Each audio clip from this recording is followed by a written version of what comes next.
আসসালামু আলাইকুম। দূর দূরান্ত থেকে যে আমার এই ভিডিওটি দেখছেন সবাইকে অসংখ্য ধন্যবাদ। আমি ফারহানা ইসলাম, মুনতাহার রান্নাঘরে সবাইকে স্বাগতম। আজকে আমি নিয়ে হাজির হয়ে গেছি কাঁঠালের বীজ পরিষ্কারের একটি সহজ পদ্ধতি। কাঁঠালের মৌসুম চলে এসেছে, আর এই কাঁঠালের মৌসুমে আমরা কিন্তু কাঁঠালের বীজ খেয়ে ফেলে দেই না, এগুলোকে সংরক্ষণ করে রেখে দেই যাতে পরবর্তীতে রান্না করে খাওয়া যায়। তবে কাঁঠালের বীজ ঘষা মাজার ঝামেলার কারণে অনেকেই কিন্তু এগুলো খেতে চান না। তাই আজকে আমি ঘষা মাজার ঝামেলা ছাড়া মাত্র 5 মিনিটে অনেকগুলো কাঁঠালের বীজ একসাথে পরিষ্কার করে দেখিয়ে দিব, যাতে করে আপনাদের আর ঘষা মাজার ঝামেলা না থাকে। তাই ভিডিওটা স্কিপ না করে শেষ পর্যন্ত দেখতে থাকুন। আর আমার চ্যানেলে নতুন হলে আমার চ্যানেলকে লাইক এবং সাবস্ক্রাইব করতে ভুলবেন না। তাহলে চলুন মূল ভিডিওতে চলে যাওয়া যাক।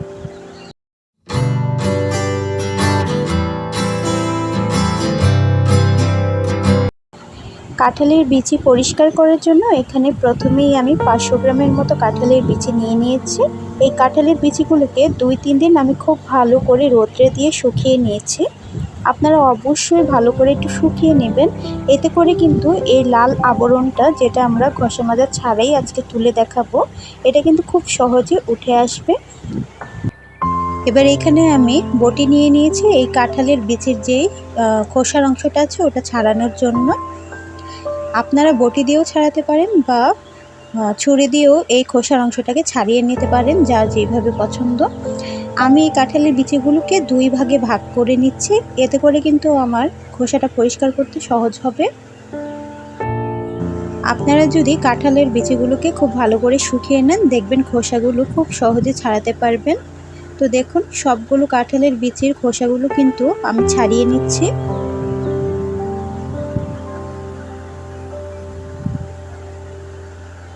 আমার সবগুলো বিচির খোসা ছাড়ানো শেষ। এবার আমি একটি বাটির মধ্যে তুলে নেব। এই তো দেখুন, আমি সবগুলো দানারই কিন্তু খোসা ছাড়িয়ে নিয়েছি। এবার এইখানে একটি বাটির মধ্যে আমি কিছুটা পরিমাণ কুসুম গরম পানি নিয়ে নিয়েছি। এই গরম পানির ভিতরে আমি দানাগুলোকে দিয়ে দেব। এবার এখানে আমি 1 টুকরা লেবু নিয়েছি। এই লেবুর মধ্যে রয়েছে ভিটামিন সি এবং অ্যান্টিঅক্সিডেন্ট, যার মাধ্যমে আজকে আমি আপনাদেরকে খুব সহজেই এই কাঁঠালের বিচির খোসাটা ছাড়িয়ে দেখাবো। এবারে 1 টুকরা লেবুর রস পুরোটাই আমি এই গরম পানির মধ্যে দিয়ে দেব। তারপরে এই কাঁঠালের দানাগুলোকে আমি 3 মিনিটের জন্য রেস্টে রেখে দেব। 3 মিনিট পরে দেখবেন যে এর পানিটা কিন্তু একটু ঘোলাটে হয়ে আসবে। তো আমি 3 মিনিট পরে ফিরে আসছি। ফিরে এলাম 3 মিনিট পর। দেখুন, পানিটা কিন্তু অনেকটাই ঘোলাটে হয়ে গেছে, দেখতে পাচ্ছেন। আর গরম পানিটা কিন্তু ঠান্ডা হয়ে গেছে। এবার আমি এই দানাগুলোকে হাতের সাহায্যে, দেখুন এভাবে একটু প্রেস করলে বা নখ দিয়ে যদি আপনারা একটু ঘষেন, তাহলে দেখবেন এর লাল যে আবরণটা আছে এটা উঠে আসছে।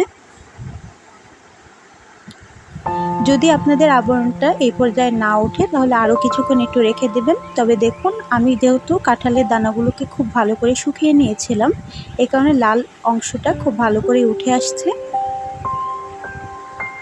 দেখতেই পাচ্ছেন। এবার এই পর্যায়ে এই পানি থেকে আমি দানাগুলোকে তুলে আরেকটা বাটির মধ্যে নিয়ে নেব।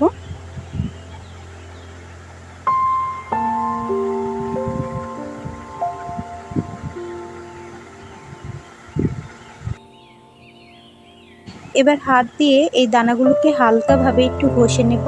চাপ দিয়ে ঘষতে গেলে কিন্তু দানাগুলো ভেঙে যেতে পারে, তাই হালকাভাবে একটু ঘষা দিয়ে দিবেন, এতে করে দানাগুলো নরম হয়ে আসবে।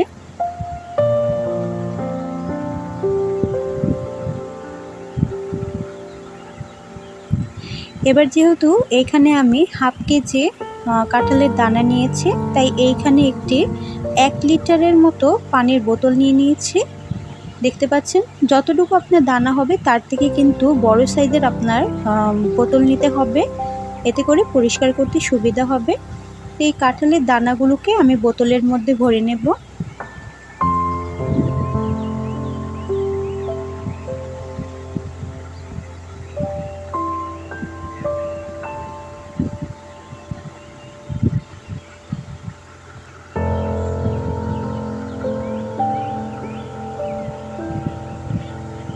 সবগুলো দানাই কিন্তু দেখুন আমার বোতলে ভরা হয়ে গেছে। আর আমি বোতলের কিছুটা অংশ কিন্তু এরকম দেখুন ফাঁকা রেখেছি। এরকম কিছুটা কিন্তু ফাঁকা রাখতে হবে, না হলে আপনারা দানাগুলোকে ঝাঁকাতে পারবেন না। একদম ভরে ফেললে কিন্তু হবে না, একটু ফাঁকা রাখতে হবে। এবার এই কাঁঠালের বিচিগুলোকে আমি প্রায় 2 মিনিটের মতো ঝাঁকিয়ে নেব, এতে করেই কিন্তু এই খোসাগুলো সুন্দর আলগা হয়ে যাবে। আমি মোট 5 মিনিটে আপনাদেরকে এটা পরিষ্কার করে দেখিয়ে দেব বলেছি। 3 মিনিট আমি পানিতে ভিজিয়ে রেখেছিলাম আর 2 মিনিট আমি ঝাঁকিয়ে নেব। তো আমি একটু সময় নিয়ে আপনাদেরকে দেখিয়ে দিচ্ছি যাতে করে আপনাদের বুঝতে অসুবিধা না হয়। প্রায় 1 মিনিটের মতো কিন্তু আমার ঝাঁকানো হয়ে গেছে, আর দেখুন এর যে লাল আবরণটা আছে অলরেডি কিন্তু উঠে আসছে। তো আমি এটাকে আরও 1 মিনিটের মতো ঝাঁকিয়ে তারপর আপনাদের দেখিয়ে দেব। আপনি একটু ভেতরটা ভালো করে যদি দেখেন, দানাগুলো কিন্তু অলরেডি পরিষ্কার হয়ে আসছে। তো প্রায় দেখুন 2 মিনিটের মতো কিন্তু আমি ঝাঁকিয়ে নিয়েছি, আর এর যেই লাল আবরণগুলো আছে আমার মনে হচ্ছে সবগুলোই এখন উঠে এসেছে।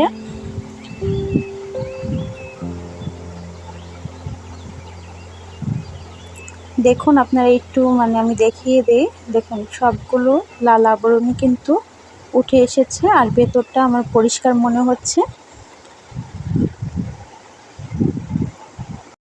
এবারে এই দানাগুলোকে আমি একটি বাটির মধ্যে নিয়ে নেব।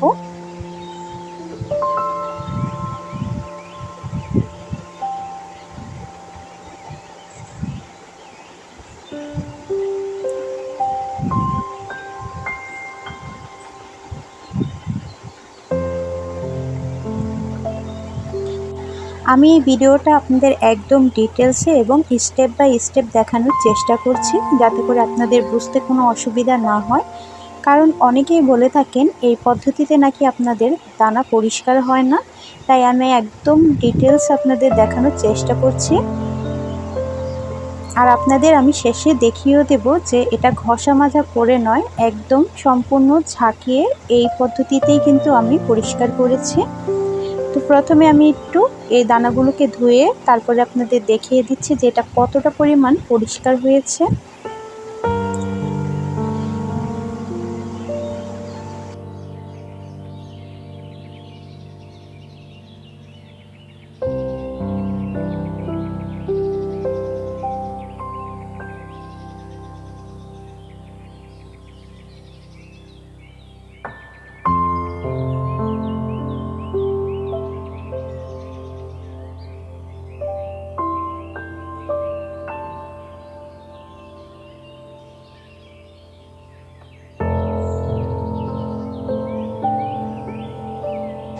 চার পাঁচবার পানি বদলে বদলে আমি এই দানাগুলোকে পরিষ্কার করে নিয়েছি।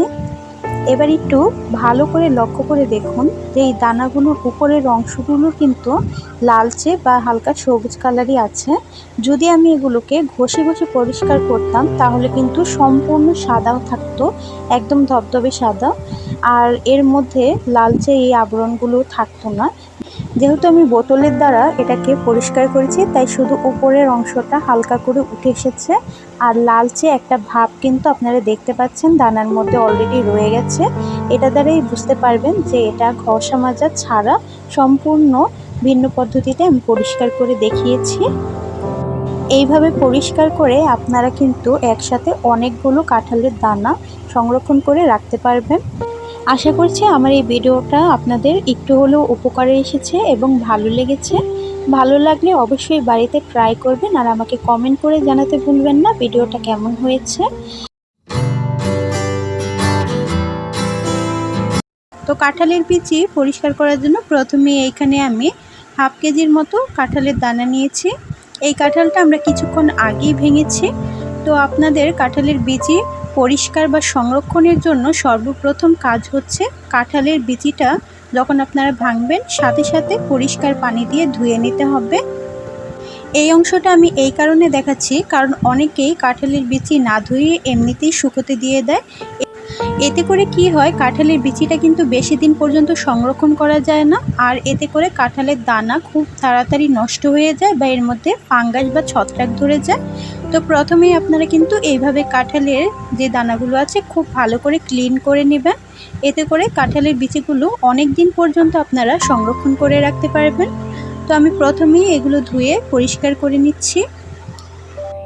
কাঁঠালের বিচিগুলো পরিষ্কার করতে করতে আপনাদের বলে দেই, আমার চ্যানেলে কাঁঠালের বিচি পরিষ্কার করার অনেক ইউনিক রেসিপি দেওয়া আছে, যার দ্বারা আপনারা মাত্র 5 মিনিটেই কাঁঠালের বিচিগুলো পরিষ্কার করে ফেলতে পারবেন। ঘষা মাজা বা অন্যান্য ঝামেলা ছাড়াই আপনারা কিন্তু মাত্র 5 মিনিটে কাঁঠালের বিচি পরিষ্কার করে ফেলতে পারবেন। এছাড়াও আপনারা সারা বছর কিভাবে কাঁঠালের বিচি সংরক্ষণ করে রাখতে পারেন সেই পদ্ধতিও আমার চ্যানেলে দেওয়া আছে। তাই যারা যারা এইসব পদ্ধতি না জানেন অবশ্যই আমার চ্যানেল একবার ভিজিট করে ওই ভিডিওগুলো দেখে আসবেন।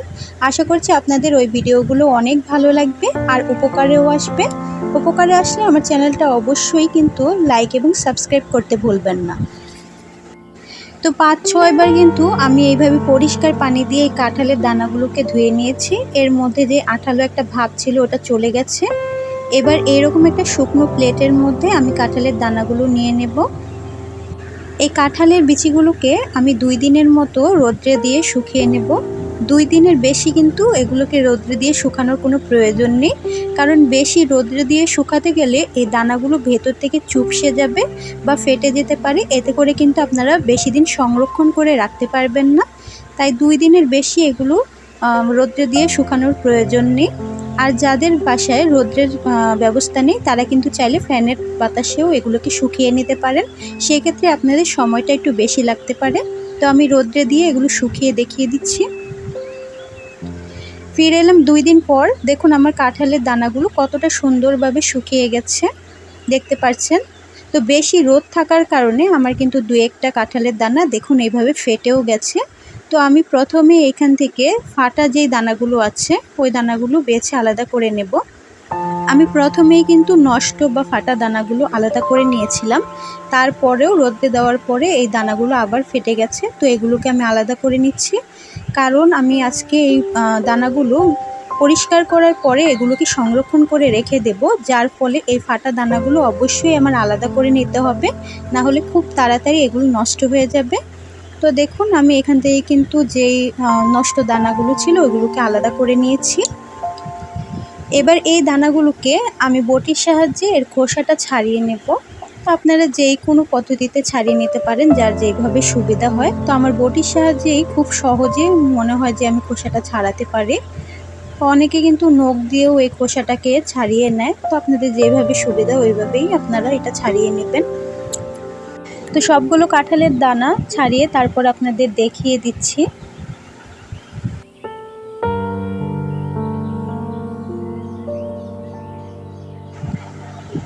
তো এই তো সবগুলো কাঁঠালের দানা আমার পরিষ্কার করা হয়ে গেছে, দেখতেই পাচ্ছেন। বটির সাহায্যে যেহেতু করেছি কিছু কিছু অংশ একটু উঠে এসেছে, এতে করে কোনো সমস্যা নেই। এবার এই দানাগুলোকে আমি পরিষ্কার করে নেব। এর জন্য একটি বাটির মধ্যে আমি গরম পানি নিয়েছি। এটা কিন্তু কুসুম গরমের থেকে একটু বেশি গরম থাকতে হবে। একেবারে ফুটন্ত গরম পানিও না, আবার কুসুম গরম না, মানে হাত দিলে একটু জ্বালা হতে পারে এরকম গরম পানি দিতে হবে। আর এখানে 1 চামচের মতো আমি দিয়ে দিচ্ছি বেকিং সোডা। বেকিং সোডা কিন্তু আমরা জানি যে কোনো কিছু পরিষ্কার করতে সহায়তা করে। তো বেকিং সোডা যার কাছে না থাকবে তারা কিন্তু লেবু দিয়েও এই কাজটা করতে পারেন। তো আমি 3 মিনিটের জন্য ভিজিয়ে রেখে দেব। তো 3 মিনিট পরে দেখুন আমার পানির কালারটা কিন্তু কিছুটা চেঞ্জ হয়ে গেছে, আর এই গরম পানিটা কিন্তু অনেকটাই ঠান্ডা হয়ে এসেছে। এই পর্যায়ে দানাগুলো আপনাদের দেখিয়ে দিচ্ছি। গরম পানিতে যেহেতু দানাটা দিয়েছিলাম, দানাটা কিন্তু আমার 30 থেকে 40% সেদ্ধ হয়ে গেছে, আপনারা দেখে বুঝতে পারছেন। আর এর উপরের যে খোসাটা আছে দেখুন, নখের সাহায্যে হালকা করে একটু প্রেস করলেই দেখুন খোসাটা উঠে আসছে, দেখতে পাচ্ছেন। আমার বেশি কিন্তু খোসা মাজা বা ঝাঁকা থেকে ঝামেলা করা লাগছে না। হাতের সাহায্যে হালকা করে একটু প্রেস করলেই দেখুন একদম খোসাটা উঠে আসছে। তো এইখানে যদি আমি একদম ফুটন্ত গরম পানি দিতাম, এই দানাগুলো পুরোপুরি সেদ্ধ হয়ে যেত, আর এই খোসাটা ছাড়াতে গেলে কিন্তু দানাগুলো ভেঙে যেত। যার ফলে ফুটন্ত গরম পানি এখানে ব্যবহার করা যাবে না। আর কুসুম গরমের থেকে একটু বেশি গরম হবে এইরকম পানিটা ব্যবহার করতে হবে। এতে করে এই লাল আবরণটা আলগা হয়ে আসবে। আর হাতের সাহায্যে আমি জাস্ট এভাবে একটু কচলে নেব। এভাবে একটু হাতের সাহায্যে কচলে নিলে কি হবে, খোসাটা খুব সহজে উঠে আসবে। আর হালকা হালকা একটু থেকে গেলে আপনারা নখের সাহায্যে এইভাবে একটু ছাড়িয়ে নেবেন। দেখবেন খুব সহজে অল্প সময়ে আপনারা অনেকগুলো কাঁঠালের দানা পরিষ্কার করে ফেলতে পারবেন। এই কাঁঠালের দানাটা পরিষ্কার করা আমি আপনাদেরকে একটু ডিটেলসে দেখাচ্ছি। এর কারণ হচ্ছে আমি আমার আগের ভিডিওতে লেবু দিয়ে কাঁঠালের এই দানাগুলোকে পরিষ্কার করে দেখিয়েছিলাম। তো অনেকে কমেন্ট করেছে আপনি ফেক ভিডিও করছেন, 5 মিনিটে কখনোই এটা সম্ভব না। তো তাদের জন্য আমি এই ভিডিওটা নিয়ে এসেছি। একদম 100% গ্যারান্টি, মাত্র 5 মিনিটে আপনাদের এই পদ্ধতিতে কাঁঠালের দানা পরিষ্কার হয়ে যাবে। আপনারা যদি সঠিকভাবে A to Z আমার এই ভিডিওটা ফলো করে তারপরে কাঁঠালের এই দানাগুলোকে পরিষ্কার করেন, তাহলে মাত্র 5 মিনিটে আমি গ্যারান্টি দিচ্ছি আপনাদের এই দানাগুলো পরিষ্কার হয়ে যাবে কোনো ঝামেলা ছাড়াই।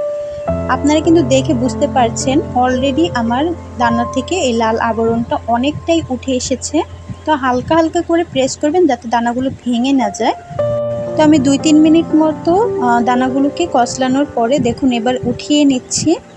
আমার লাল আবরণটা কিন্তু অলরেডি অনেকগুলো চলে গেছে। এবার আমি পানিটা বদলে তারপরে আবার দানাগুলোকে ধুয়ে দেখিয়ে দিচ্ছি যে কতটা পরিমাণ দানাগুলো পরিষ্কার হয়েছে।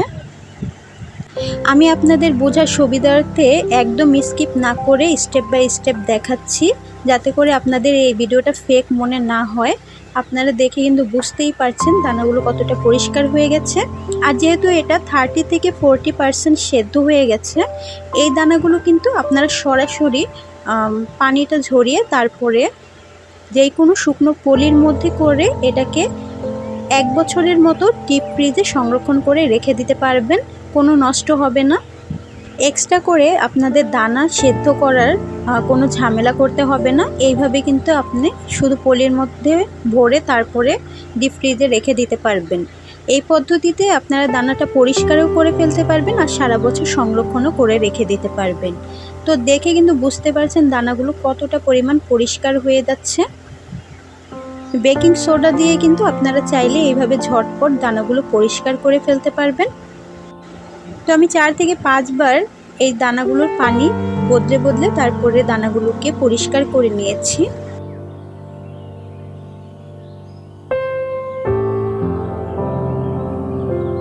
তো এই তো দেখুন দানাগুলো কতটা পরিমাণ পরিষ্কার হয়েছে। কোনো প্রকার ঘষা মাজা বা কোনো প্রকার ঝাঁকানো এই ঝামেলা করা ছাড়াই দানাগুলো দেখুন কত সুন্দরভাবে পরিষ্কার হয়ে গেছে। এই পদ্ধতিতে চাইলে আপনারা একসাথে অনেক কাঁঠালের দানা মাত্র 5 মিনিটেই পরিষ্কার করে ফেলতে পারবেন কোনো প্রকার ঝামেলা ছাড়া।